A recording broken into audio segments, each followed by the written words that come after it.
আসসালামু আলাইকুম, welcome back to school of English by Mushfika. আজকের ক্লাসে আমরা দেখব দে, দেম, দেয়ার, দেয়ার্স এবং দেমসেলভস এর ব্যবহার। চলো তাহলে ক্লাসটা শুরু করি। দে বলতে বোঝায় তারা, বাংলায় অর্থটা হয় তারা। উই বলতে যেমন আমরা, কয়েকজন মিলেই কিন্তু আমরা, সেরকম দে যখন আমরা অন্যদের ক্ষেত্রে বলছি তারা, তারা যায়, তারা আসে, তারা খায়, তাহলে দে অর্থ যদি হয় তারা, সেন্টেন্সটা দেখো, they will arrive at 9 o'clock in the morning. They will arrive, তারা পৌঁছাবে, অ্যাট 9 o'clock, 9টায়, ইন দ্য মর্নিং, সকালে, তারা সকাল 9টায় পৌঁছাবে। They will arrive at 9 o'clock in the morning. তাহলে তুমি যখন বলবে তারা পড়ে, দে রিড, তারা একটা বই পড়ে, দে রিড আ বুক, তারা এই স্কুলে পড়ে, they study in this school, তাহলে দে বলতে বোঝাচ্ছে তারা। এখন দের পরে আমরা দেখব তাদেরকে বলতে কি বোঝায়। তাদেরকে, আমি আমাকে, আমরা আমাদেরকে, সেরকম দে তারা তাদেরকে, দেম। আই নো দেম, আমি তাদেরকে চিনি, আই নো দেম। দেম অর্থ তাদেরকে।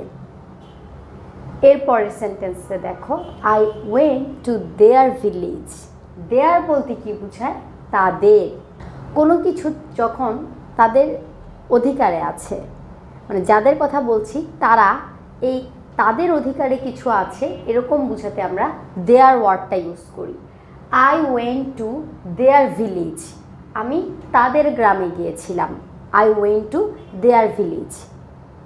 I went to my village, আমি আমার গ্রামে গিয়েছিলাম। We went to our village, আমরা আমাদের গ্রামে গিয়েছিলাম। I went to their village, আমরা তাদের গ্রামে গিয়েছিলাম। আবার তুমি যদি বলো তারা তাদের গ্রামে গিয়েছিল, they went to their village, তারা তাদের গ্রামে গিয়েছিল। পরের সেন্টেন্সটা দেখো, এই ওয়ার্ডে অনেক সময় মানুষ ভুল করে, দেয়ার্স। দেয়ার্স কীভাবে ইউজ করব?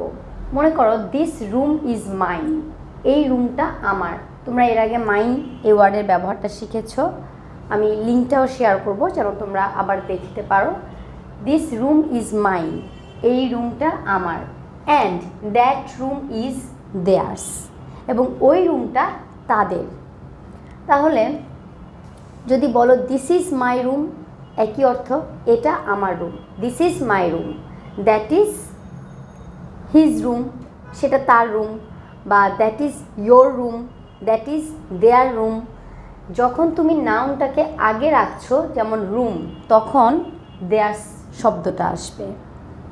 দিস রুম ইজ মাইন, আর যদি বলতাম মাইন তখন হতো দিস ইজ মাই রুম। ঠিক এইভাবে দ্যাট রুম ইজ দেয়ার্স না বলে বলা যায় দ্যাট ইজ দেয়ার রুম। তাহলে দেয়ার রুম বললে দেয়ার শব্দের পরে রুম আসে, কিন্তু যখন দেয়ার্স ইউজ করবে তখন এই রুম শব্দটা আগেই এসেছে, তার মানে নাউন ওয়ার্ডটা দেয়ার্সের আগে এসেছে। তাহলে this room is mine and that room is there's. This bag is mine and that bag is there's.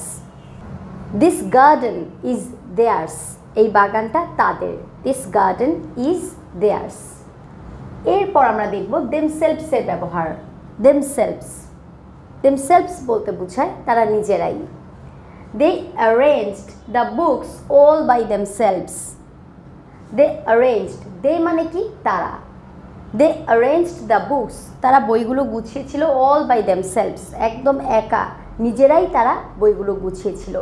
এই দেমসেলভস বলতে বোঝায় তারা নিজেরাই। মাইসেলফ মানে আমি নিজেই, আওয়ার সেলভস মানে আমরা নিজেরাই।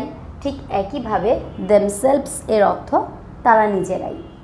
They arranged the books all by themselves, তারা একদম নিজেরাই তাদের বইগুলো গুছিয়েছিল। আমরা যদি বলি they went to their village by themselves, তারা তাদের গ্রামে গিয়েছিল নিজেরাই, তারা নিজেরাই তাদের গ্রামে গিয়েছিল। They went to their village by themselves. এখন আমি দুইটা এক্সারসাইজ রেখেছি, তোমরা দেখো। আই নো মাই অ্যাড্রেস, আমি আমার ঠিকানাটা জানি।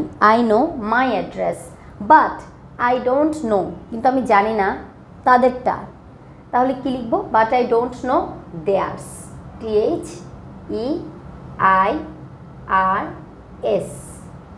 I know my address but I don't know theirs, আমি আমার ঠিকানাটা জানি বাট আমি তাদেরটা জানি না। I don't know theirs. You can teach, তুমি তাদেরকে শেখাতে পারো। ইউ ক্যান টিচ কি হবে? You can teach them, you can teach them.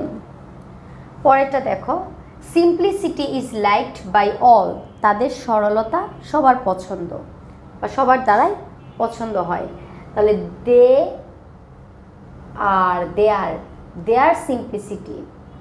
There simplicity মানে তাদের সরলতা সবার পছন্দ হয়। Their simplicity is liked by all. এই সেন্টেন্সটা প্যাসিভ ভয়েসে আছে, প্যাসিভ ভয়েসের সেন্টেন্সগুলো দেখে নিবে। এখন আমরা সেন্টেন্সগুলো একবার দ্রুত পড়ব। They will arrive at 9 o'clock in the morning. I know them. I went to their village. This room is mine and that room is theirs. They arranged the books all by themselves. I know my address but I don't know theirs. You can teach them. Their simplicity is liked by all. তাহলে এইভাবে তোমরাও দে, them, their, there's, themselves দিয়ে নতুন কিছু বাক্য তৈরি করো। Thanks for watching this lesson. আসসালামু আলাইকুম।